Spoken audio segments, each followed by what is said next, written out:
The statues of Cecil Rhodes at Oriel College. I didn't even know they were there. It's in the High Street. It's high up on a nondescript building on the shady side of the street. People walk on the other side, and even if you wanted to see the statue, you'd have to make an effort and wait for all the buses to go past. So this is manufactured indignation. I've taken lots of pictures of the High over the years, like this one.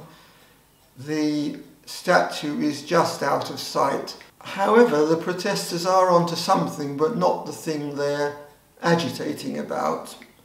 The real issue is where the university and the colleges get their money from. They should be worrying not about Cecil Rhodes' endowment, but what that endowment is invested in, which is almost certainly in some real estate, and the income is rent. And this is a more general issue for all of the institutions in Oxford. They're big holders of real estate. One college owns most of North Oxford, another one owns a fair chunk of the city centre in Oxford, and this has an effect on what's taught, in particular in economics. It doesn't do to talk about the role of land in the economy, and so it's been written out of the script. And this isn't a new issue.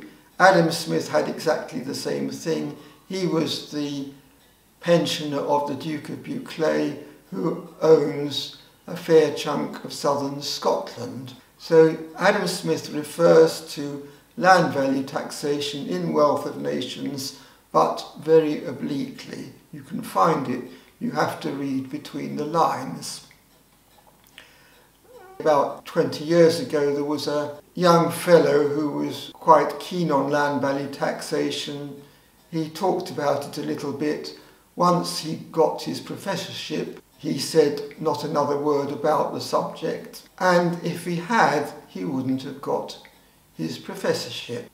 You can see the picture. The fellow starts teaching his economic students about land and why we need land value taxation, and the bursar would come up to him, tap him on the shoulder and say, "I wouldn't talk about that, old chap. It's where the college gets most of its money from, including your stipend, so keep quiet." But he probably would never have got the fellowship in the first place. What about Oriel College? Well, the college management has declared its intention to take away the statue in the High and the plaque in King Edward Street, which is a bad idea because they're giving in to Marxist agitation, and Marxist agitators apply the strategy of making one small gain at a time.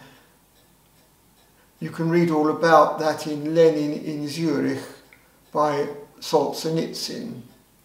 If the statues are taken down, the agitators will be back with some other demand, so they should not do it. The college, however, if they really are concerned about the dirty money, they should renounce it, renounce the endowment revenue, renounce the scholarships, put up with the shortfall of cash, hand over the money to some good cause in Africa. I'm sure there are plenty of ways in which it could be usefully applied.